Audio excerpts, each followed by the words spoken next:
ubundi ubushomeri ni igihuha, nta bushomeri bubaho. Ubushomeri ni ikimenyetso cy'uko wabuze ibitekerezo, kuko hari igihe usanga umuntu umutwe we harimo uburofa cyangwa se harimo ibintu bizima, afite ubumenyi buzima ariko ntazi kubushyira ku isoko. Abakene ikibazo cyabo, babana n'abakene, barabyawe n'abakene, bakonswa n'abakene, bakiga mu mashuri y'abakene, bagakina n'abakene, barangiza bakajya muri restaurant z'abakene, bagasurana n'abakene, bakagira inshuti z'abakene, bagatereta abakene, barangiza bakajya bajya no mu masoko y'abakene bakagura ibimene, barangiza bakajya no muri groupe de prière z'abakene, bagashumbwa n'abapasiteri b'abakene. Ubundi uwo muntu adakennye, ubukene bwa butanabaho. Imana yaba irya ruswa cyangwa se isigaye igira gufavoriza ubutoni. So nuwango rero abantu babakene bashaka kubaho nk'abakire batarakira, nicyo gituma bahora bari abakene. Noneho abakire babaho nk'abakene kandi bararangije gukira, nicyo gituma bahora bakize. Bereka ngo nubona umuntu yarakize uzamenye ko there is a price. Twongeye kubashimira bagushimira ko mukurikira kandi mukunda ibiganiro bitandukanye tubagezaho. Uyu tugiye kuganira uyu munsi ni Apotre Mutabazi Kabarira. Ntago ari ubwa mbere tuganiriye, mumenyereye ibitekerezo bye bitandukanye. Uretse ko hari umuvuga butumwa Apotre ni n'umuntu navuga ngo uhugura abantu bijyanye n'uburyo bwo gukira cyangwa se kuva mu bukene. Ku bwa Apotre Mutabazi ntago yumva ukuntu waba ukennye ukomeza ukene uzapfa ukennye kandi hari ibibazo. Apotre wowe uri umukire? Njyewe ndi umukire ariko sinkize. Kuba umukire ni ikintu kimwe, gukira ni ikindi. Ikibanza ni iki? Habanza kuba umukire. Kuba inshinga bita kuba ni être. Nuwa ngo uri umukire biri muri wowe. Umubare w'amafaranga none ukavuga ngo arakize, arafite amafaranga.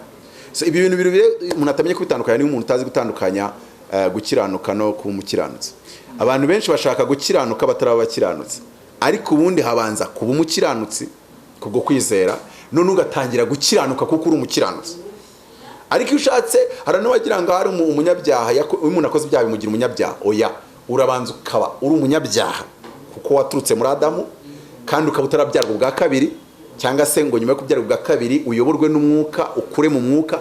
Noneho kuko uri umunyabyaha ugakora ibyaha, hari itandukano hagati y'umunyamwanda n'umuntu ufite umwanda. Wowe hagize ibyondo bikugwaho waba ufite umwanda, ariko ntago ubaye umunyamwanda. Umunyamwanda biri mu mutwe. Ni wa muntu umarana umwanda amezi 3 akanasigaho amavuta agahisha, uwo ni umunyamwanda. Noneho umuntu ufite umwanda hari n'igihe batari umunyamwanda, ahubwo umwanda wamuguyeho. Ni nkuko n'urugero ufasha umuntu wabuzinganjwiri hari hasi umutindi rwose, no mu mutwe akaba ari umutindi. Hari umuntu muri umutindi no ku mutima ari umutindi, ukamuha miliyoni 100 ntago ababaye umukire, gusa bakize. Abafite amafaranga ariko abakiri umukene. So ni ibintu rero ni nkuko Mutabazi wamfata ukanyambika iranka za generali, ndacyari umusivile style. So nuwango mba ndi umusivile wambaye iranka za generali, ntago mba ndi umusirikare. Umusirikare akuyemo iranka n'umusirikare, bamudemobilije n'umusirikare, uko byamera kose. Nuwango aho haro nangiye umbaza ngo ndi umukire. Ndi umukire ariko sinkize. Ariko intangiriro y'uruhara n'amasoso buriya ntaho babyumvise. Muri make kugira ngo ukire bibazizwa no kugira ngo umukire bibazizwa no kubanza ugakira. Bill Gates yavuze ngo iki? Bill Gates yavuze ngo kuba waravutse uri umukene ni amakosa ya so na nyoko n'ababyeyi bawe, ntago ari amakosa yawe. Ariko kuba wazapfura umukene byo ni amakosa yawe rwose. Ibyo yabivuze ari umukire ariko yarigeze akena, ntago yavutse ari cyase yarigeze abaho hasi cyase mu buryo bw'ubutunzi, ntago yahoze hariya. Ibyo rero mbe nanjye navuga ngo niko kuri. Rero uyu munsi nakoze launch, ni mwe ba mbere nkiganirije icyo ngicyo, kandi ndi kumva nshaka kugira ngo abantu bose itangazamakuru ryose, online, on air, radio, televiziyo zose, kiyitabo nzenguruke ndi kukivugaho. Ndi mu minsi yo kuvugira kuri mikoro cyane, mvuga kuri icyo gitabo cya abantu bari bamenyeye ku gitabo cya African Poverty is a Choice. Gukena kwa Afrika ni amahitamo. Ariko nanone nononzanye ikindi gitabo noneho kijya ku bukene bwa buri wese ku giti cye. Nandika igitabo cyitwa Higa Cash. Higa Cash cyangwa se higa amafaranga, higa money, higa urufito, higa kwacha, higa pounds, uko wabyita kose. Icyo gitabo kirimo iki? Imise wabyita ifungo. Uko urabyita kose nashyizemo amagambo buryo wabona inoti. Yes. Iki gitabo ndimo nandika kivuga ingeso 7. Kuko ubu nubwo nakise Higa Cash ikosa rya mbere abakene bakora iyo bashaka amafaranga, bahiga amafaranga. Iyo wishyizemo guhiga amafaranga akenshi ari igihe uyabura cyangwa se akagushyira muri mageragere. Ubundi uhita ukoresha filozofi l'enverse, filozofi y'impindurize, aho guhiga amafaranga ahubwo ukayanga ugahiga gukemura ikibazo. Nuwango mbashije gukora ku buryo abantu bazi ururimi rw'ikinyarwanda miliyoni 40 n'abazi ururimi rw'ikirundi bose baba follower banjye bakamfollowinga, kubera wenda ibyo mbigisha bishobora guhindura ubuzima bwabo biramutse bibaye. Gukira kuri nge ni automatic kubera yuko video zanjye zose zifite views nyinshi kuri YouTube. So nuwanga amafaranga no muri isi tugezemo, umuntu uri followed n'amafaranga ni ibintu bitabijyana. Kera wenda ntabwo byahitaga bijyana, ariko uyu munsi ni ibintu bifatanye. Aho wenda ugiye utavuze wenda kuri YouTube, ugiye kureba imbuga nka Facebook nka Twitter, success zaje cyangwa se amafaranga menshi binjije nuko bagize umura abantu benshi bazitabira. Yes. So noneho rero ngaragaza ingeso zirindwi. Ngero muri iki gitabo ndakubwira ngo amafaranga nushaka unayanga urunuka, ariko ndakwereka ingeso zirindwi wagombye kugira kandi zagombye kuranga abantu b'abanyabwenge bazima ndetse abakristo by'umwihariko. Kandi izo ngeso iyo uzigize zita zibyara amafaranga. Ntago ari uko amafaranga ari uko yakunda, kuko bibiri tubuza gukunda impiya, ngo gukunda impiya n'umuzi w'ibi byose, ariko ntitubuza gutunga impiya. Gutunga impiya ni ingorano y'ubwami bw'Imana, ariko gukunda impiya ni umuzi w'ibi byose. So, mu by'ukuri rero abantu bamenye gutandukanya ibintu. Fata abantu b'abakire barindwi babaye mu isi, nkabafata nkabahuza n'ibitekerezo birindwi cyangwa se ingeso zirindwi, habits. Uko Arwitwa Aristotle yaravuze ngo we are what we repeatedly do. Excellence then is not an act, is an habit. Ngo twebwe turi abantu, ngo abo turi bo bishingira ku byo dukora umunsi ku wundi. Ngo bityo rero ngo kuba umuntu w'indashyikirwa no gutsinda ntago ari ikintu umuntu akora, ahubwo ni akamenyero umuntu yabayemo. Ubwo niho natangiye nyine mu gitabo mvuga ngo turi imbohe zabo turibona naho tujya. Ntuwaririmbye yaririmbye ngo ni imbohe zabo baribo naho bava, ariko turi imbohe zabo turibo naho tujya. Ibyo dukora bya buri munsi nibyo bitugira abakene cyangwa abakire. Fata umukire bita Warren Buffett, niwe ugize chapitre ya mbere. Havuga igitekerezo kivuga ngo jya wumvira umutima nama wawe. Abantu benshi cyane cyane abasenga, they never trust their thoughts. Ntago bajya bagacira ibyo batekereza. Ibintu byose bumva kari mu mwuka Imana izababwira, ariko ufite ubwonko kandi afite imiturirwa ubona ntago bagiye kwerekwa. Batekereje ibyo bintu batekereje barabiharanira, babishyira mu bikorwa, abantu barabyitabira, barongera barabyitabira, bagenda bazamuka kugeza aho bageze uyu munsi. Icya kabiri nagifatiye kuwitwa Bill Gates. Ndavuga ngo icyo utazi, icyo utakoze ntacyo uzi uzakige. Bill Gates baramubaje ngo ni gute wakwiga business, arabasubiza ngo kwiga business no kujya gukora business. Wishaka kubyigira mu ishuri, nushaka kumenya ngo ni gute nakiga ukuntu abo mu YouTube ufite views nyinshi, uzagenda ugica inama aba YouTubers bo mu Rwanda, nurangiza ukurikira ibyegeranyo by'aba YouTubers bo ku isi, nurangiza ujye gukora YouTube channel. N'ibindi byose ushaka kubyigira amagambo no muri story ntago birangira muri story. Ni nkuko imodoka batayigira muri stade ngo birangirira no ku kibaho. Ujya ku kibaho kwigisha amategeko y'umuhanda, ukajya muri stade ukazengurukamo, umurimo ukagucika kakuzimana, ukazajya mu muhanda uri kumwe n'umwigisha wawe, ukazageraho none uyitwara uri wenyine, ariko imodoka utarayimenyera, rimwe na rimwe ibinyotere bakanabihongora. Nuwango abantu benshi impamvu bakena bajya mu bintu badafitiye ubumenyi cyangwa se yashaka gushaka ubumenyi. So muri cyo gitabo nashyizemo uburyo udashobora kubura akazi nk'ibintu bintu. Ubundi bushomeri ni igihuha, nta bushomeri bubaho. Ubushomeri ni ikimenyetso cy'uko wabuze ibitekerezo, naho ubushomeri nta bubaho. So ariko icyo mu gitabo ndabigaragaza ni gute ushobora kurema akazi byanga bikunda kaguhemba amafaranga wowe udahendwa. Ariko ni inzira, ni urugendo, it's a journey. Ntago wicara gutya ngo uhite ubyuka uvuga ngo ni urugendo from A to Z. Urugendo rwanjye natangiye mpabwa amafaranga 500 rimwe mu minsi 3, byiza mu cyumweru nkabona 2,000. Mfite umugore n'abana muri Kigali, ariko uyu munsi siko nkiri, nta nubwo byashoboka. Ariko ugomba kuba nyine uzi kubyaza, hari kuba ufite ubumenyi bukenewe ku isoko. Naravuze ngo kuba dukennye nuko imitwe iri mu busa cyangwa se twayujujemo ibitinjiza.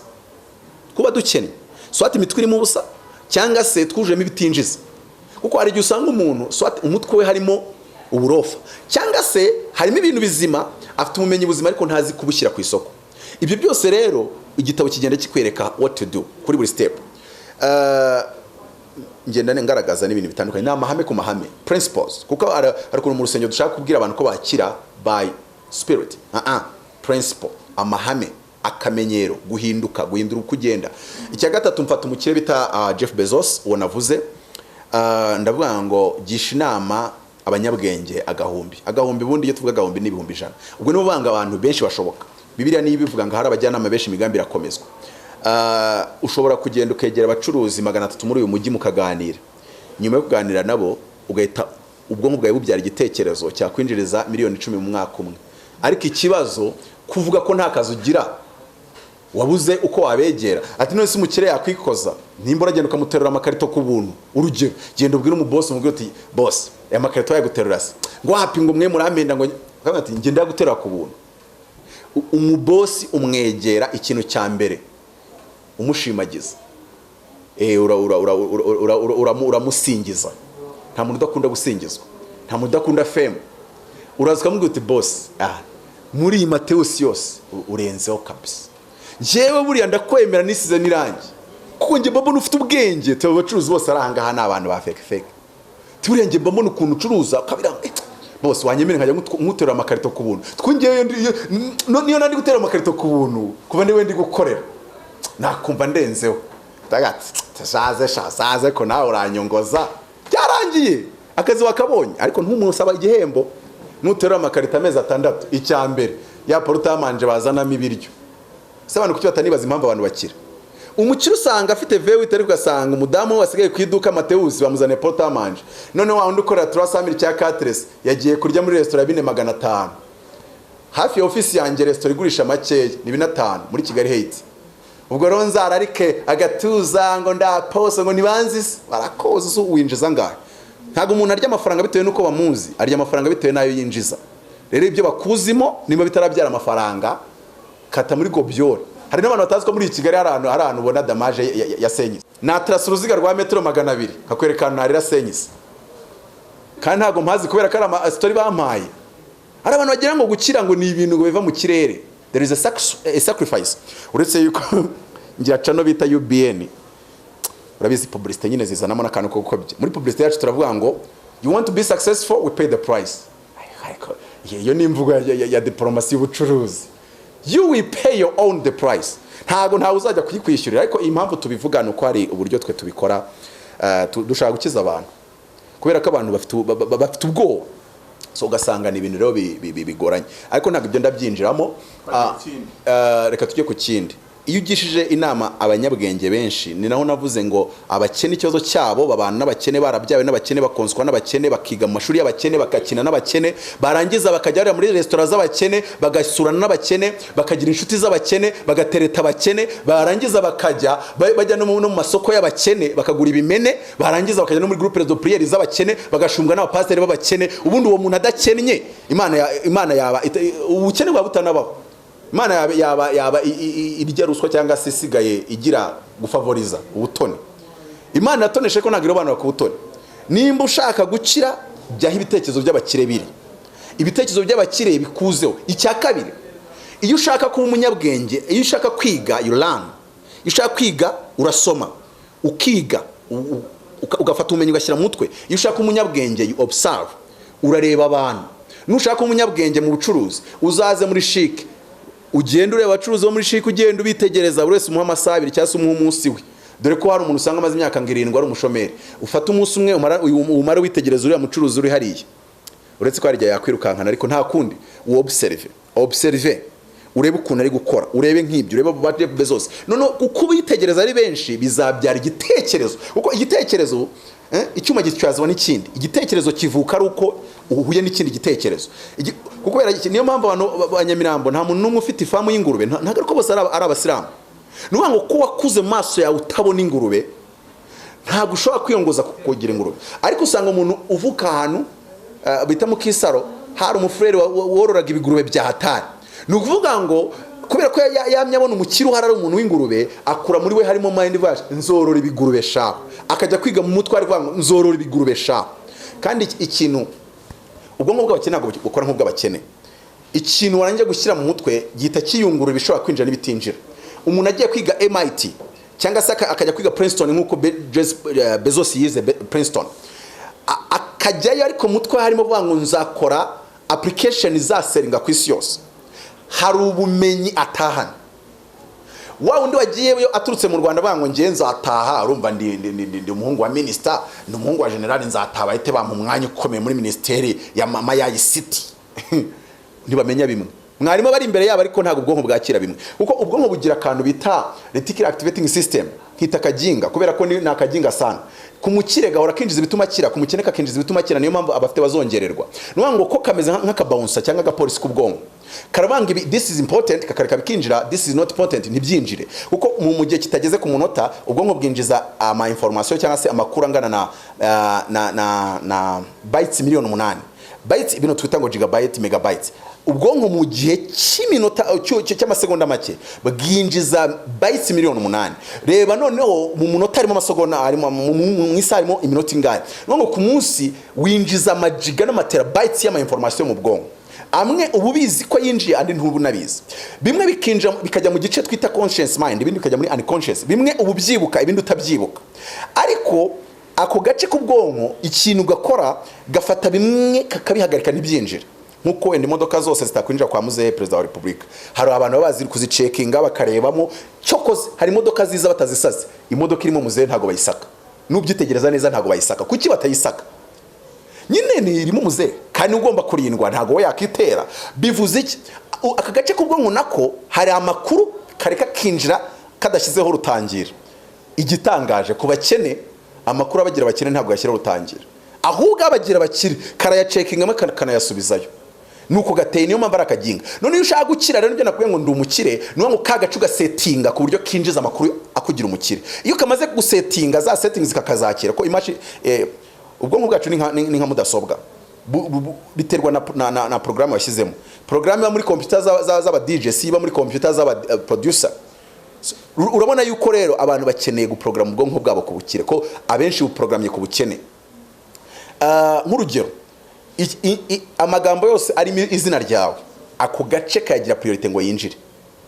Niyo mpamvu umuntu nakwita imbwa uzamwihorere, nagerekaho ngo Fide urimbwa uzahita umutera ku byibuza, cyangwa se byibuza uzamukanga gutyo utewe nta ntuzongerewe. Kuko ubwonko bwawe ari kusettinga aho ububwa, kuko ubyumvishe. Niyo mpamvu nabwiye ntinyanda kuramutsa Mariya, nuko ntinyanda kuramutsa Mariya kuko rozarigira ndakuramutsa muri 150. Nuwa ngo umuntu yasubiyemo ngo ndakuramutsa Mariya inshuro 150 mwana maga make rozari, nyuma y'imyaka 50 niyo waza umubwira, niyo waza umwereka ngo Imana ngiyi ikanamukora akabyumva. Bitari muri ndakuramutsa Mariya ntiyabyemera. Nuwa ngo yasetinze mind ye cyane kuri urwego. So rero ako gace mu buryo bwo gasetinga ukoresha ubwo buryo bwo kurepeta ibintu bisubiramo. Iyo nk'umuntu wenda asoma icyo gitabo arabisobanukirwa neza. Ntago wakira ubwonko bwawe bugitekereza nk'ubw'abakene, ntago wakira ubwonko bwawe bugifite za settings z'abakene, kuko ibije izina ryawe kabyinjiza vuba. Icya kabiri, ikintu cya security, ikintu kimeze nk'icyamenasa umutekano wawe, aya makuru yinjira mbere yandi yose. Urugero, uzaba uri kugenda mu muhanda uri kureba nka hariya, nushaka uzafite mekuteri, imodoka ishobora guturuka inyuma yawe imeze nk'igiye kugonga, ugahita ubyumva ugahita unasimbuka go hariya, kutarebagayo bigenze gute. Icyo kintu wagereza kucyumva. Nuwa ngo ubwonko bwacu bwakira information zirenze izo twe dutekereza. None ubwonko bushobora guprocessinga, gukora ama operation billions zirenga 2.5 mu masegonda make cyane. Nk'urugero, iyo uryamye ubwonko bwo ntago bagarika gukora. Conscious mind igesa nihagaza, ariko unconscious mind ubwonko nibwo buregera temperature y'umubiri. Ubwonko nibwo buregera umuvuduko amaraso agomba gutereraho. Ubwonko nibwo buregera kira kitu. Iyo uryamye rero ya temperature ntagihinduka, bivuze ko ubwonko ya parity iregera ibyo bice irakomeza igakora. So mu by'ukuri rero ni ibintu byinshi by'abantu bagomba kwiga, ko ubundi n'ikintu niyiziho cyangwa se speciality yanjye ni ukwigisha abantu gukoresha ubwonko bwabo ku rwego rwo hejuru. Niho hantu hanjye.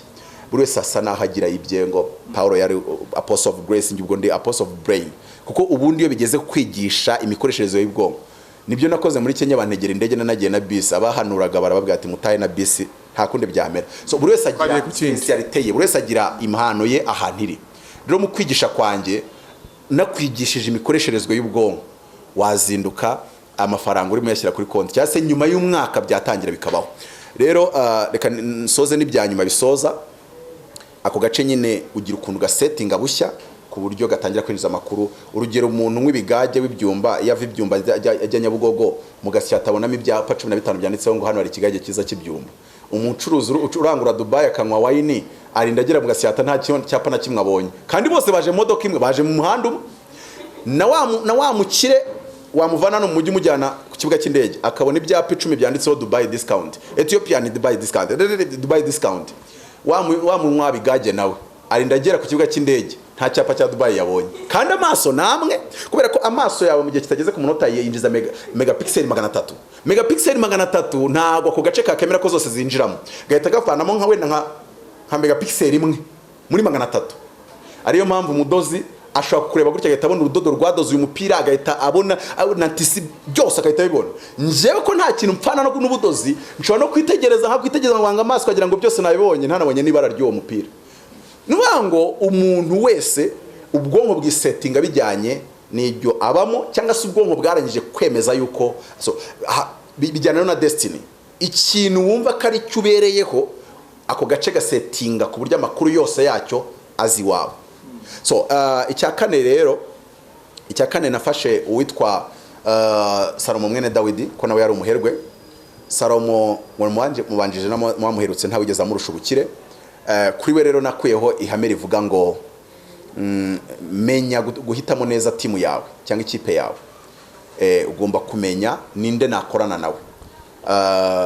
Bill Gates yatangiranye n'uwitwa Paul Allen, uwitwa Larry Page wakoze Google yatangiranye n'uwitwa Sergey Brin. Jeff Bezos ni utagaragaza uwo batangiranye, ariko nko muri Amerika wagira ngo ni umuco, buri wese atangirana n'umupartner. Biriya bintu biri biblical ngo ni byiza n'ibyikundo ko abavandimwe baturana bahuje, ngo bimeze nk'amavuta asutswe mu mutwe wa Aaron agatemba agera no ku misozo y'imyenda ye, agatembera mu bwana, ngo bimeze nk'ikime cyo kuri hormone ngo gitembera ku misozi ya Sion, ngo kuko Uwiteka ari wategekeye umugisha. Nubango abantu muvukana mukoze kampani byibuza amafaranga make mwakinjiza n'imiliyari, ariko ikibazo abantu baravukana bakagira ngo nukuba ngo mwaronse rimwe oya. Nubango Imana hari ukuntu barakoze ku buryo hari ikintu kiri muri mwene so kitakurimo, kandi uzakenera n'ujya kugira ibyo ukora.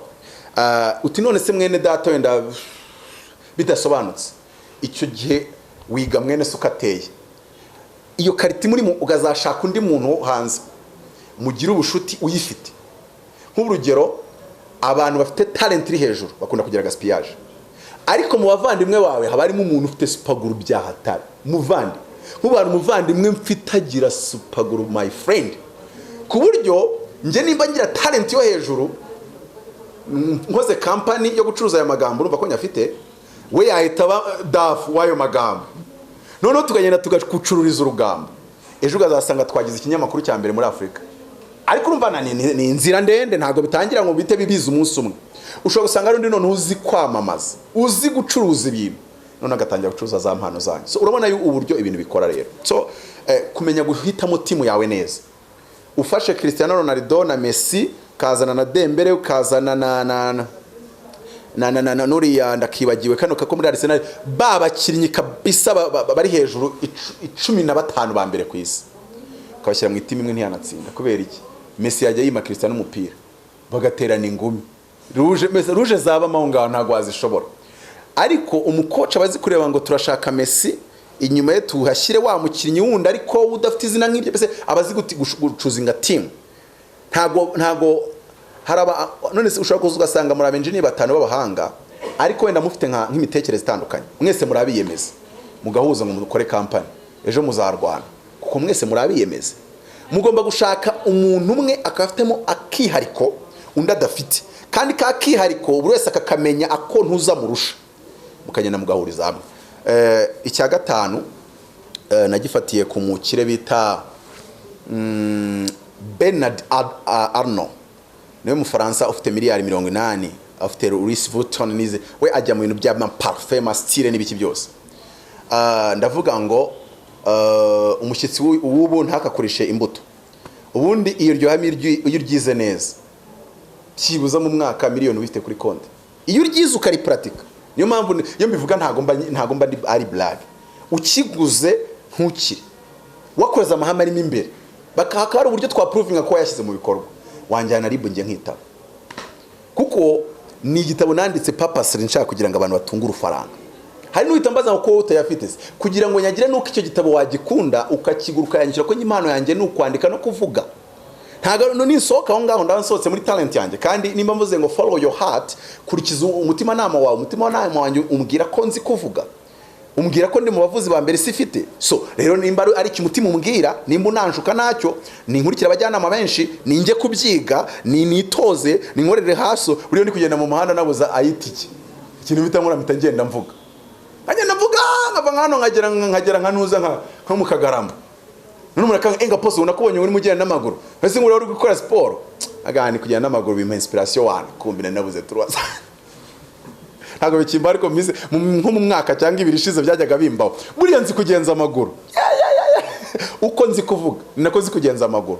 Ikindi iyo numva nangiye kurwa nangira kuvuga, iyo nangiye kuvuga nibagirwa ko ndushye. Nanagira ni Butare. Swate ngenda mbwiriza cyangwa se mvuga cyangwa se nkagenda nsenga ntiwankurikira. Nuwaguha igare rya velomotene, igare rino rya sport ushaka kutamfata kuko mba mfite umuvuduko. Uko byose ni mu mutwe. Umutwe wanjye uri focus kuri bya ndi kugenda mvuga. N'umuntu mwegeze kwa mudamu we atiri ya mugabo no umusazi byumba. Mudamu aramubwira atiri ya ni umugabo wa Mama Queen. Tuwa mushuti wawe.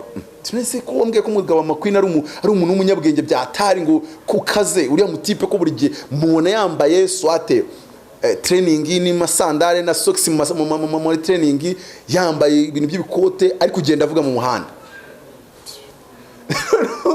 Iruba nyine. So that's me. Uretse ko n'abandi benshi bakora nka Sifu Footwear yaravuze ati ngiye kwikora nshyirame kuteri. Ubu nanjye kugira ngo mbikore neza nshyirame kuteri. Engagenda nahanishije ndi kuvuga, wagira ndi no kudirija ndi kumezira, abantu ibintu byose mvuga.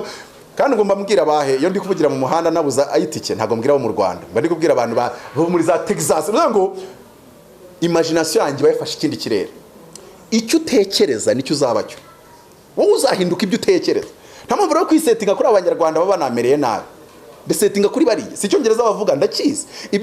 Ibyo mvuga byazana umunyarwanda amafaranga, bikazana umushinwa amafaranga, bikazana umunyamerika amafaranga. Icyo binsaba ni ukubyiga ku rwego rushyitse, kushaka ibitekerezo n'ubujyanama ku rwego rushyitse, ubundi ukareba amafaranga se nazayabura gute. Mfite imyaka 33. Ningeza 55 ntaragura indege nzarekera kubwiriza. Kabisa hasigabwa Imana izashaka undi hakora. Ni ibintu byoroshye. Ndirega Imana ni Imana iri serious ku masezerano yayo. Yaravuze ati nge nirahiriye kwera kwanjye sinzabeshya Dawidi. Nimba yakubwiye ko izagwa indege, hagarara mu muhamagaro neza, kiranuka, kora umurimo wawe neza, koresha impano yawe neza, ariko bigomba kurangira bigaragaye kuko ntago ari ibintu byo mu cyuka. So icya gatanu n'uwango abantu benshi amakosa bakora ntago bazi kuzigama amafaranga yabo. They never save. Bazi gukora amafaranga wenda menshi abanyamugi cyane. Nk'umuntu wabaye DJ muri 2003 abaninga kudusede uyu munsi akabashyira ku maflash byibuze ari muri Kigali yakaba afite Range Rover agendamo, yakaba afite inzu za Kibagabaga, ariko ikibazo ni arakora 15-20 ku munsi. Ndabaza aba DJ hano bakora 15-20 muri Kigali, ariko icyo atunze ni iPhone. Nicyo kintu umutungo ukomeye afite, no kuba mu nzu ya 60 cyangwa 70, no kurya abana, no kuba afite ngamazego ya danje. Ariko ikibazo amazego azahora ari hariya. Nimba ushaka no kuyarya ahubwo banza ushaka inote. Numara kujya kuri level yo kuba uratangira utaranayagira. Nibyo nakubwiye ngo abantu babakire ikintu barusha abakene hanini, amafaranga mugeze mu ntoki. Nango amafaranga yageze mu ntoki z'umukene ahita atekereza ngo ibibazo afite ngo n'utuntu ngo amazi imisi arota kugura. Iyo ageze mu maboko y'umukire ahita atekereza akamari kakongoka naho yaba bitanu. Ugati ngiye nimba mbonye miliyoni nishaka y'inguke 12 ariko mbibone tu. Ikindi ukirinda hahano byanditse muri icyo gitabo, ntuzigere ukina game naho yaba yarakijije abandi utumva ibyayo. Ngo YouTube ziri gukiza abantu, okay sawa, reka nkurangiye kamera miliyoni 2 n'igice, nkurangire n'ibindi kubera iki wowe kujya muri game utazi ukikinwa. So birasaba kugira ngo rero ntupfe kwigana abantu, kubera ko wenda kapata urugero, ufashe Bianca, uramuzi, okay, akoze YouTube channel, agize aba followers 50,000 mu mezi 6, abashe kwishyuza wenda amadolari 700 mu kwezi kumwe, utari ku bundi kuki nge nigo wose uri Bianca, we agakina ari gukina tere yakarayiza, wishaka we kuyihubukira. So nuwanga abantu benshi ntago bazi ibyo bajyamo, ibintu birimo amafaranga ariko ukabutaza amabwiriza y'uwo mukino ntukabijyemo, aho gushaka kujya muri bimo makeya ari sure wazamara kwiga ababwiriza ya cya kintu gishya ukakijyamo. Ntuzabone Bill Gates ari gushora mu bintu by'ubuvuzi nawe bitumanuka uri impubutsi ngo uhite ubango ndashora mu ruganda rw'ibinini bya malaria, rege malaria yahita icika muri Afrika. Ariko bari abo usanga tere bakoreraho baba bazizi, reka mbyite gutyo. Ari nacyo cyatumye Warren Buffett yanze gushora muri technology n'ibintu by'ama IT muri za 982. Yarababwira ati biriya bintu ntago nabyizera ngewe, kuko Warren Buffett aravuga ati ngiye ngomba kubanza kureba value ya stock ngiye kugura. So nyuma muri za 2022 abantu bari yahuye, abantu barashoye bahomba 95% ya investment zabo, umuntu agashora miliyari agasigarana miliyoni 50. Ibyo byose rero nibivuga ngo abantu bige uko ibintu bikora. Tukirana ariko iringiri ndarivugaho niyo naba ryo ryonyine sorezo cyase andi nkayavuga niruka. Bibiliya itugaragariza ko abapasiteri ntabwo bajya bitubwira, ushaka kuba umukire ukaba umuherwe, amafaranga yose winjiza ugomba gusevinga. Nitangiriro igice cya 47 umurongo wa 24, buri mafaranga winjije ugatanga mu nzu y'Imana 20%. 20% na amaturo yose, cya 10 n'amaturo yose ashoboka. Magambo makeya mbonye 100 mu kwezi, ku cyumweru najya guterana byaba kuri yamomo duturaho, hafata 20 nkayashyira mu rusengero. Niyo wabwiza ugashinga umutwe nta n'igihumbi nakongereraho. Niyo waza ukavuga uti nukuri Imana ivuganye nanjye ngo birakureba Satoro Garde nge nanjye gutanga igice kingana n'icyo ubwami bunsaba. Kuko ubundi Imana nta dini igira ubwami mu Rwanda urabona bajya gukora umuhanda bakaza gusaba fundraising, ntayo. Bafata amafaranga wasoze, nimba dahagije bagafata ideni muri Banki Mondiale bakazaryishyura mu yuzasorejo. Bivuze ngo rero n'itorero bagombye kuri 20% ugafungiramo. Ariko umuntu araza agatanga icya 10 nimba ari 100 agatanga icya 10 agasiga tuye 2, ejo bakamumoterana agatura 3, ejo akamubwira ko akeneye ko fundraisinga agatangaho 5 bikabaye 18 mu byumweru 2 akazashiduka ukwezi gushiza atuye 27. Nanjye ngo ya stupid, ariko ufite ikibazo cy'ubujiji. Nabivuze nakundi umuntu wakwigishije ayaraguhinjaritse, ntago wemererwa gutura amafaranga arenze 20%. Dufite amaterano abera online yitwa Diplomatic Sunday. Navuze ngo nta muntu wemerere gutura more than 20% of his income. 2, nimba amafaranga utuye udafite saving ya double yayo, nimba imenya nzayagusubiza, nta mikino ihari. Turatura abantu 130 agatura 2. Nge nta ibyo bintwaye, nta kibyo bintwaye. Simwe muzangurira indege ze ko nzahizava, ni kuri uyu mudomo tu. Amakuru narayakiriye, amakuru ngo ahantu nzajya nsakuza mvuge bien. Mugabo ahaguruka avuga atari ko ngewe nkurikije ibigambo ufite ngo haye jet ntukazajya gutega. Ukerega boya nkomeje no gutega nazateza mbute yaje.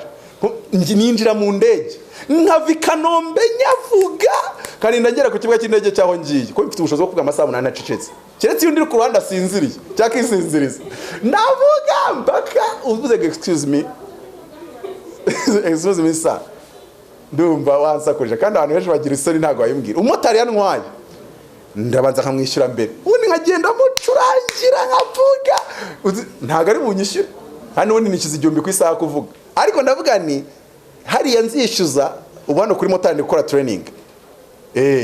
Nwango iyo njyana nishyuza mbara ko ndi muri training, ndi mu myitozo, noneho hariya handi nkazagenda nkishyuza. So warangiza ugasevinga 40%, watanze 20% ugasevinga double ya 20%, 40% asigaye ukaya depense. Nk'urugero aya magambo yonyine mvuze uwayafata akayashyira mu bikorwa byamugora pe, byamuvuna pe. Ariko abantu bamwe wagiraga konti itagira ibihumbi birenze 17 cyangwa se birenze 80 kuri yo yashiduka umwaka ushize afite miliyoni 3 kuri konti. Kandi ikintu kigora no kubona ya mbere. Ubundi zaruzi ukuntu kubona miliyari byoroshye. Biroroshye. Kubona miliyari uzashaka miliyoni 300. Uzishore neza ubone miliyari. Utise yuko nta 300 mfite uzashaka 100 uzishore neza zibyare 300 byare miliyari. Siko nta 100 mfite uzashaka 30 uyashore neza abyara 100 ribyare 300 byare miliyari. Ariko ubwo ngubwo ashobora kuba buciye imyaka 20 cyangwa 18. Ko none se nta 30 mfite shaka 10 uzishore neza zibyare 30 byare 100 byare 300 byare miliyari.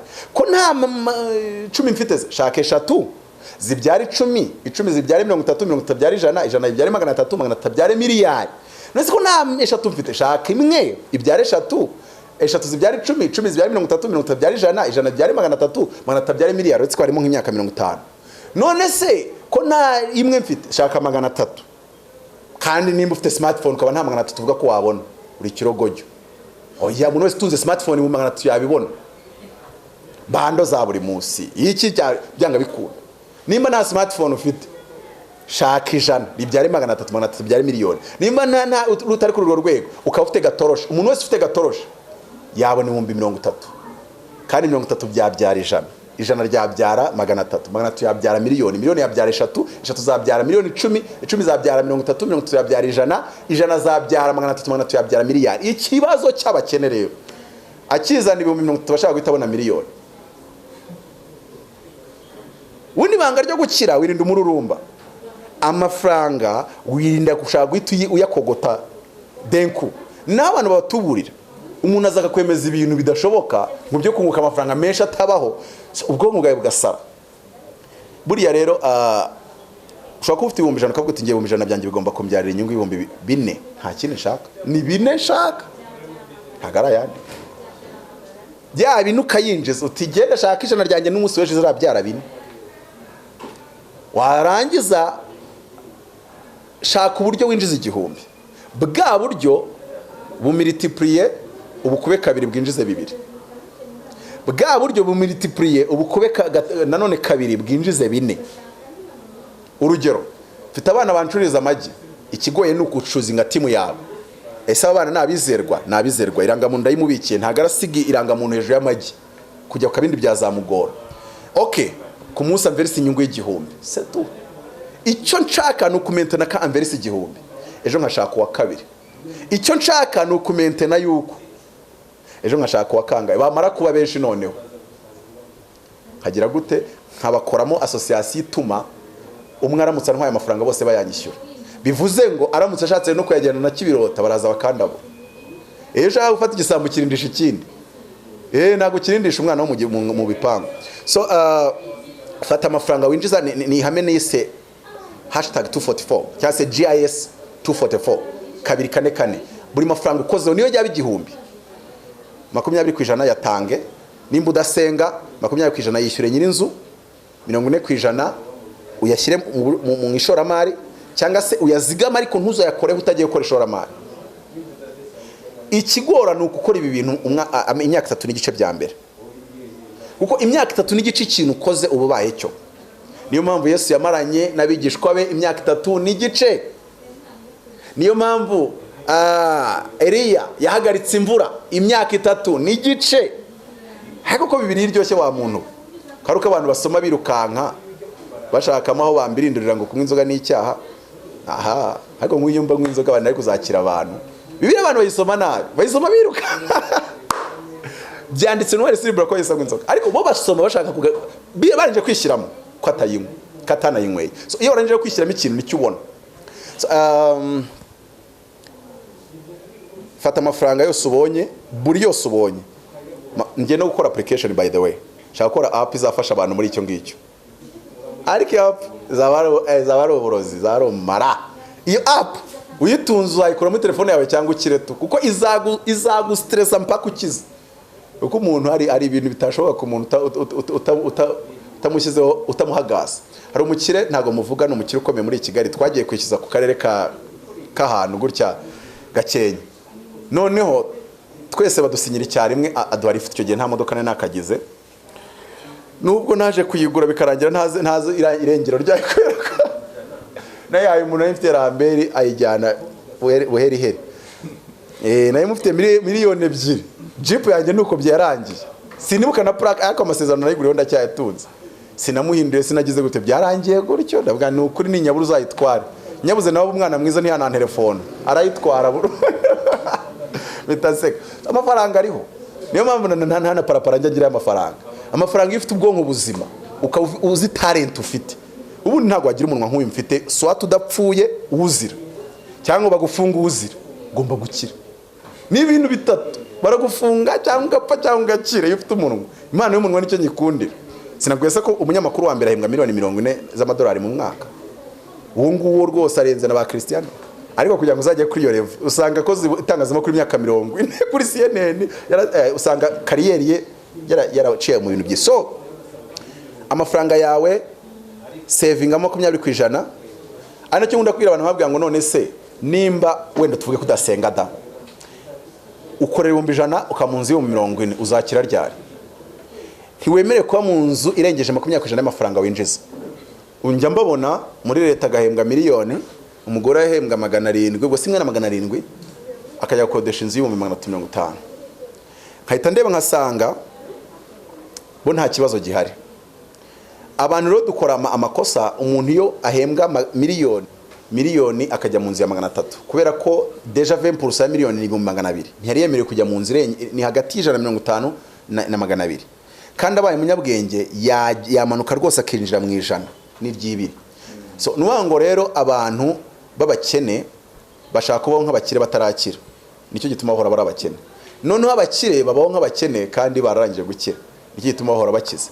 Nuwango umukire iyo abonye amafaranga ikintu cya mbere atekereza ndashora hehe, wakabanza gashora cyangwa se akabanza gasevinga, asigaye akabari yakoresha. None umukene we iyo abonye amafaranga arabanza ngagakemura ibibazo bye, akavuga ngo asigaye ngo nzajya kureba ko nayashora. None buri gihe akajya abona atari gusigara ngo bigahuriramo. Hari umuntu iteka ukubwira ngo bihuriramo iyo kumubwiriza icya 10 ngo ngiye buri gihe ngo bihuriramo. Hari abantu buri bihora ngo bihuriramo, kamera nka Mbobo yatoraga 9,000 yarangiza bati uziko Jesus ari serious, ati navuze ngo nintoragura 10,000 ngo cyangwa nkagira umuntu ngo nyiba ngo aho ndayakora hose ngo ndatanga icya 10 ngo cy'igihumbi ngo nsigarane 9. Ngo none ngo nyatoragwa ari 9 ngo Jesus igihumbi cyahise agikuraho. Ariko urumva nyine n'abarokore nuko bateye buriye. Ni Imana ya miliyoni 100 itabwira ko yarazifite gahunda. Icya 10 singipinga ariko ngayana n'inyafitiye gahunda. Ejo abona izindi vene nazo zifite gahunda. Buri gihe bihora bihuriramo, nicyo kibazo cyabo. Ariko rero hitabo niyo application nzakora nicyo bizaba bimaze, bizagufasha kumenya amafaranga winjize nangahe wemererwa. Nkunjya Apotre Mutabazi nambara ishati irengeje 2,000, nambara ishati hagati y'igihumbi na 2,000. Ibyo kumbwira ngo nta igomba kuboneka, ibyo byo kumbwira ngo nta iboneka igomba kuboneka. Kandi hari abandi bantu binjiza nka 1/5 cy'amafaranga ninjiza badakurikirwa n'abantu bankurikira. Usanga yambaye ishati ya 12. Ni gute wambaye ishati ya 12 ishati gusa? Ubwo uri buze kugira ngo bando ubwo abantu bagomba kwicara bakareba amafaranga basohora, bakareba nimba bemerewe kuyasohora. Ngo bariko ngo docteur ngo ntuza nanze kumuvuga izina kose kumuvuga ko nari kuvuga nawe ngo Dr. Biruta ngo yambara neza. Ni minister yahoze ari minister. Ni doctor. Wowe gafirita uratangira kurebuzwa amashati yambara wowe urinde. Na secondaire niwe yirangije. Urimo urabaninga ubusede cyangwa se urakora ibintu ntazi muri Nyabugogo. Ngo ariko ngo ba doctor ntuza minister ngo bambaye amashati. Ubundi wakabita nazibona. Ubundi ako kaginga ko mu bwonko bwawe nikakaratuma unabona ishati bambaye. Nkuko uyu munsi inkweto n'imyenda Cristiano Ronaldo cyangwa se Beyonce bambara kubimenya keretse wenda ushaka kubitangaza mu nkuru wakoze, ariko gushaka kubishyira mu mutwe no uri kwisaza. Washobora no kugura ikanzu y'ibihumbi $100. Wowe $100 $100 ni inzu irimo n'ifamu byose. Abantu rero bajye bimenya. Abantu benshi gukena kwabo nuko batimenya. Abantu benshi gukena kwabo ntago bimenya. Urabizi mu mujyi kuva ku cyapa ujya ku kindi baratega. So ni byiza ko abanyamujyi buriya, abanyamujyi bazi gukora amafaranga menshi. abanyamujyi bazi gukora amafaranga menshi ariko nabo bayarya nk'inzihiye. Abanyacyaro ntibago bazi gukora amafaranga menshi ariko ayamugezeho ni supaguru. Hari umukire narinzi, reba umuntu wajyaga agura dipine atafashe credit kijya Mactros yari make mu gihugu.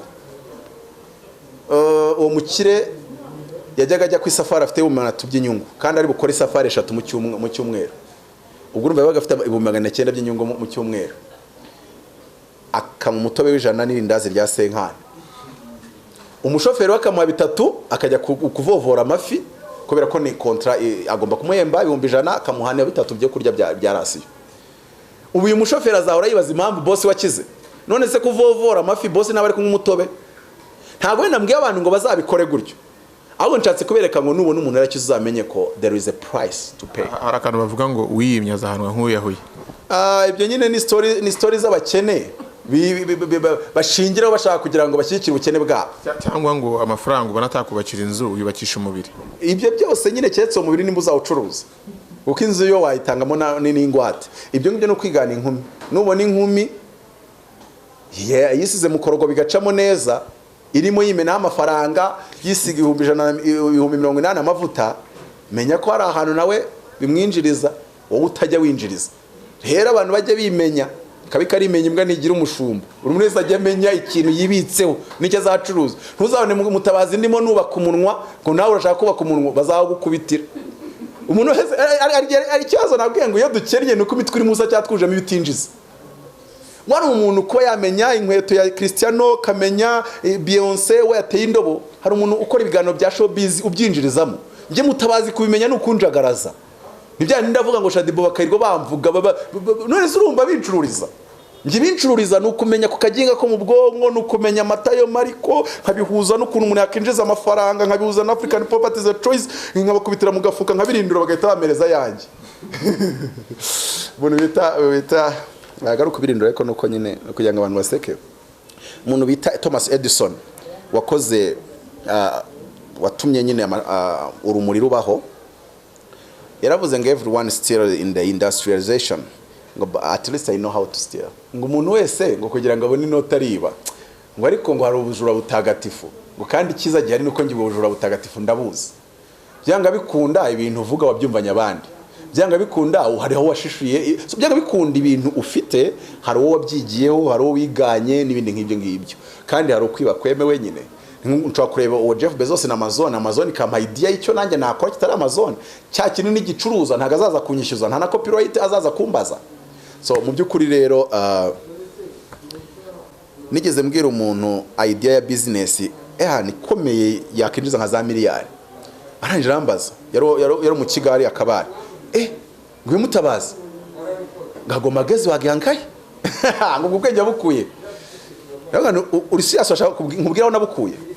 Namwani igice kimwe nafashe ku bya Yesu, ikindi gice mfata ku bya Paulo, ikindi gice mfata ku bya President Kagame. Ngo president wanyu ni wacu kabisa.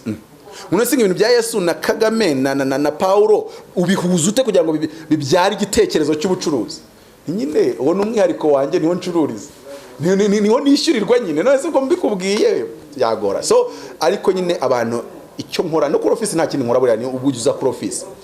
Mfasha umuntu kumenya uburyo ibimuzengurutse n'ibyo yaciyemo byose yabibyaza imitekerereze yatuma agira ahantu hadasanzwe. So nuwa ngo nigisha abantu gutekereza. Nimba rero umuntu avuga ngo mutaza tekereza bitandukanye n'ibyandi batekereza ubundi ntekereza nkawe nta nubwo naba ni ngewe. Uko njye akazi kanje ni ugutekereza ibintu bitandukanye n'ibitekereza. Niho nishyuriza. Niho nishyurirwa niho ngo ntago natekereza nkawe rero. Ni nako ndemye. Nuwa ngo c'est comme ça ntago ibintu nahindura. Ahubwo niho ngewe niyo kariyeri yanjye. To think differently. Gufasha abantu guhindura imitekerereze. Umuntu akazana uruganda arimo ruhomba nkamubwira idea nk'eshatu agahita ataha bigahita ikibazo gikemuka. Hari abantu benshi banyiriyeho ndabizi. Banyiriyeho nge nyigenza n'amaguru nabuze ya Kwasteri. Akambwira ati nge cyagiye wigisha ukavuga idea imeze gutya. Nahise manuka nyishyira mu bikorwa. Atumaze kwinjiza miliyoni 500. Hashyukunga kumbwira ntiwampayemo D-bar. Kubera ko ikibazo undi akaba yanayampa narinze mbwa ko ubungubu. Kino gitabo umuntu uzakigura. Akinjiza miliyoni 100. Azanshake angurire kafe. Ibyo byo rwose it's fair enough. Bibiri avuga ngo umuntu wese ngo yavuye kugura ngaza abango bamenze ngaza yitonganya ngo yagira mu rugo akanezererwa icyo yaguze. Umuntu muri ashyugumbwa guhenda uwagura nawe.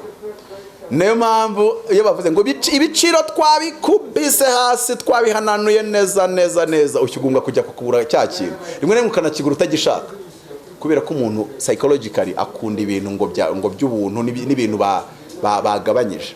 So ibyo byose rero igitabo kigenda kikwereka uburyo wakoresha ubwo buryo bwo kumenya uko abantu bateye. Umusore umwe yari kugurisha watermelon ati imwe n'amadolari 3, 3 ni 10. Undi yakuba 3 gukuba 3 akumva ni 9, agaza agahita agura 3 ariko akagura imwe akishyura 3 akagura indi akagura n'indi akishyura 9. Ati wagasaza ntuzi gucuruza ati reba 3 turavuga ngo ni 10 kandi ngewe 3 nishyuye 9. None umwana umwe aza kumbwira ati se wowe mwe ati muramura n'abaswa batazi business bagerageza kwingisha business ati iyo mba nta byanditseho wari kugura imwe ngewe nagukinnye iriya mitwe kugira ngo ko ndinjiji uguresha kugira ngo nyereke yuko ntazi imibare ariko ngewe wagaragaza ko ntazi imibare kubaguze 3 ngewe nta kibazo nuri bugukurikirana gure 3 ndabizi ashaka kunyereka ko nta mibare nzi. Nukuvuga ngo rero iyo umucuruzi mwiza ugerageza gufasha umukiriya wawe kugufata nka kananga.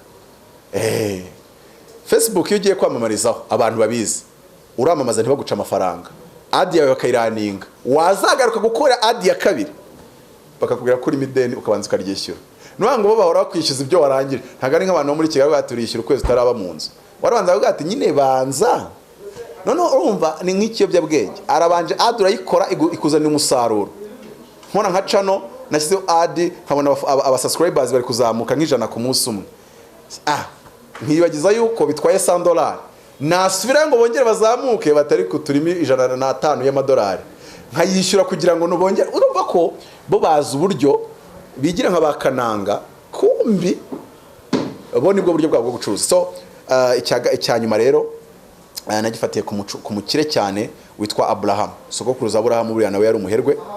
Ndavuga ngo mubyare mwororoke mwuzure vision. Abantu Bibiliya bayumvise nabi. Umurokora akabyara abana 9 adashoboye kugura mituweli ngo niko handitswe ya. Bibiliya bango mubyare be fruitful mwororoke multiply mwuzure isi replenish the earth mwimenyereze ibirimo subdue it kandi mutegeke amafi n'ibiguruka mu kirere and have dominion over the birds and fish. Nuwango kubyara bigamije gutwara none abo bantu uri kubyara bazatwara hehe?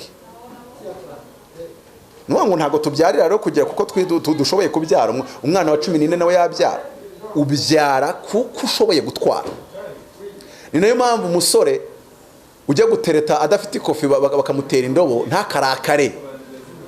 Imana yahaye Adamu akazi imbere yo kumuha umugore yaramubwiye ngo iyi ngobyi muyihingire muyirinde. Irangije kubimubwira iramusinziriza imukuramo umugore mu rubavu. Nuwango iyo umuntu ashatse rero gushaka umugore mbere yo gushaka kariyeri aba yakishe kandi uzanabirebe niyo waba ufite isuri ho zigikoma kariyeri kamara gufatisha ntubura abantu bagukunda kandi nubwo bakuryarya buri bagukunze kuko ni ibintu Imana yakoze mu buryo bw'umwuka. Umuntu uri successful aba ari na attractive. Abakobwa bashaka ngo ngewe ngo mfite 35 ngo nabuze umuntu ubonye akazi muri Pinidi wawe tubona abantu 5 bashaka kugushaka kubera iki se bikora gutyo. Ni uvuga ngo once you are successful ntago uri bubura umuntu mu bantu ahubwo ngo rujye mu rusengero usenga Mana ndashaka umugabo rwose hari n'abasenga bakagira basenga ati apfa kuba ari umugabo niyo yaba nta kazi niyo yaba tarize. Oya wowe genda ukoreshe talent yawe ube successful. Numara kuba successful abantu bazatonda umurongo bakubwira ati upfa kubitwemera tureta dutangaza tariki y'ubukwe. Miss Josiane na bintu byinshi ngo ngewe ngurumva ngo nteye ukuntu nishakira birakureba. Josiane yarandikije kuwininga ticket itatuma mubura. So ni ibintu nk'ibyo ngibyo ariko si bindi nanishatse kuvuga iyo umuntu abaye fruitful agaragaje ikimurimo. Kuri iki cyanyuma rero impamvu ngo babyare abo bashoboye reka mvuga abo bashoboye gutwarana nabo byari mwororoke mwuzure vision. Ni handi nagarutse mvuga ngo ubukene bw'abantu benshi n'amakosa y'abase n'abanyina. Ubundi umubyeyi upfuye atagusize muri vision yubatse uwo mubyeyi nta abarutwa n'utarashatse nyoko. ngo yarababyaye ngo arabagaburira, ntago muri ingurube. Yagombye kubabyara afite na vision muzinjiramo. Urugero, reka ngire inama abantu bashaka kugira amafaranga winjiza yose 50% ibyo savinga, 50% yakoresha ibindi byose ushaka. Rwose nushaka unaguremo V8 ariko umaking sure ko 50% wa savings. Icyo ni cyambere. Kubera yuko noneho corona yateyemo, mwabonye ko banaduhagaritse ngewe noneho ibyuma nima nzataha gute, niba zayandara ku muhanda nukurambagiza ikiraro nzajya ndabakubiro byakaze zayandara muri office. Ariko bafite ubushobozi kurara ku makaro, tankuramo inkweto nkazisegura. Abantu bigize abadabagize byose byankura amavuta yo kuba poso. Fata inkweto ukayituzishyira no yo twararaga kanyara niko twabigenzaga. Ufata ibuye ugahita uryisegura. Ni nacyo Yakobo yakoze. Ari ahantu bitaruzi haje kwitwa Beteli. Rero mu gihe turi muri corona, fata amafaranga winjije usavinga bibiri bya gatatu byayo. Nibigushobokera usavinge kimwe cya kane cyayo. Nibigushobokera usavinge kimwe cya ukoresha kimwe cya kane cyayo. Nibigushobokera ukoresha kimwe cya gatanu. Nicyo kintu Yosefu yakoze avuye muri gereza. Kubera ko muri gereza aba ari abantu bize kwirwanaho. Yosefu yaraje aravuga ati nimba agiye kubaho inzara, kurumbuka kw'imyaka 7, akabona inzara y'imyaka 7. Abwira Farawo ati ngiye nshobora kubikora ku buryo imyaka 7 y'inzara mutazigera musonza icya kabiri, mukazanahahira amahanga yose, mukazarya munagurisha ibiryo ku mahanga. Kandi urumva nimba uri kugurisha mu mahanga abantu bakava mu gihugu baje kugura iwanyu, ugurisha ku giciro ushaka. Uzi ikintu yabakoreye? Irababwira ati mu gihe hari uburumbuke muzajya musavinga 20%, 1/5, kimwe cya gatanu. Nimba mwinjije miliyoni 200 yashyire kuri konti. None bageze mu gihe cy'inzara, aravuga ati noneho buriya cyage twarakinaga, reka noneho mbigisha amahame ya vrai gishaka umukire bien. Reba yuko ibi nimba barabikaga 20% mu gihe cy'imyaka 7, kandi iriya 20% ikabatunga mu myaka 7, nimba uzikarikire mentale niba ngo mu mwaka baryaga ibingana gute? Mu gihe cy'inzara baryaga 20% y'ibyo binjizaga mu gihe cy'intuza cy'uburumbuke. Nuwango amafaranga winjiza wowe ugiye uyafata 80% ukayasavinga, 20% akaba ari ukoresha. Abantu babanza kubona ubaho nk'umukene, babanza kubona umeze nk'umuntu wiyima. Ariko imyaka 7 ubura umuherwe. Ariko abantu benshi ari nacyo kintu abanyacyaro bashobora. Niyo mpamvu bakire benshi muri Kigali benshi bavuye Gikongoro, bagikongoro za Gisagara n'inzabyumba. Kubera iki? We nyine ni wa muntu waryagira 5 kandi afite inyungu ya turasa mu isafari. Nuwangu uyu muntu we ari gusavinga narenze 80%, wari gusatira muri za 90 cyangwa 95%. Uyu muntu we wamenyereye iyo style iyo ageze muri Kigali, usanga agenda muri Karina afite miliyari kuri konti, mu gihe abandi agura V8 afite miliyoni 200 zonyine. Uyu muntu azi imbaraga zo gusavinga cyangwa se kubika. Abanyamugire ko bazi gushaka amafaranga ariko nta gishoro bafite. Iyo babonye imari igenda baraza ngo boss ngo twabonye imari ariko ngo uramcyetesha urama mebyiri kabisa boss kubera ko nyine arayo gushora yafite ari nebyiri zo kugwara zifite, yamara gahita turitsamo miliyoni 80 z'inyungu mu cyumweru cyangwa se mu mezi 2. Urabona yuko ibi bintu nubona ari kubikora nta mashuri yagiyemo rwose ntiyanize, ariko aza amahame y'ijambo ry'Imana yo kusavinga, aza amahame y'ijambo ry'Imana yo kutimaraho ibyakiriye. Rero muri iki gihe cya corona naguma mu nzu, abantu nibitoze kubasha gusavinga 4/5. Barye kimwe cya gatanu. Ubwo kimwe cya gatanu aba ari cyo baryamo, aba ari cyo bishyuramo inzu, aba ari cyo cyokoze kuko utahita ubishobora. Ni nko kubwira umuntu wishwe na mugongo ahita yireka uyu munsi, na muganga naga bimukora bagenda mukora gake basi wenda jya hagati ya 20% na 80% ya saving. Uhitemo umubare, iyo application ni kizajya igufasha. Ndi kwiregisteringa muri RDB. Igitabo kiri hehe? Igitabo kiri hehe kisaboneka ryari? Igitabo rero umuntu wumva gishaka, umuntu wumva ashaka igitabo cyangwa se agashaka ko tumukocinga cyangwa se agashaka yuko tumuganiriza, ndi n'umwana mwiza. Buriya kuganiriza umuntu isaha muca amadolari 50, ibaze 50, tukavuga isaha, nkavuga isaha yose, urumva yuko nta kuntu mba ntabikubise hasi, kabisa. Rero igitabo utabasha kuyabona ntacyo mwavugana, iyo twihuje turi 10, iyo utabasha kuyabona, iyo uje nkuganiriza nka pasiteri, mvugamo Yesu nyinshi, haleluya, Imana izakugira neza, haleluya, tuzajya mu ijuru, kandi nabwo nkaguha iminota 15. None waza kungisha inama z'ukuntu wakinjiza amafaranga ukazijyanira ku buntu, ibyo ari ubupfapfa. Nubwo iyo haye umuntu ikintu tuje turi 10, twaguha buri wese 5. Icyo gihe ndagabanya, icyo gihe ariko ntago buri wese 5, ariko muri nk'icumi icyo gihe navuga buri wese nazane 20. None umukama amadolari 200, kabavugisha isaha, n'amakonferanse ngiye kujya nyategura ari menshi. Ariko ubundi abantu amafaranga yaburiye, nuko ikibazo rega ngiye mfite impano yo kuvuga ugashaka kukerenza, uyica amazi wena nubwo ibindi tutabyumvikanaho, uvayo wicara ehana nkucoachinge neza, ugende nawe uyinjize, nino njya gukoresha conference nawe ugaruka umpandi, ukire ngire bigende neza. Gitabo rero umuntu arahamagara nkakimuzanira no ku muryango ngo ba abantu bagisome, ni igitabo cyiza cyane, chapitre 7 byanga bikunda azakira tu. Telefone ni 07 88 30 95 13.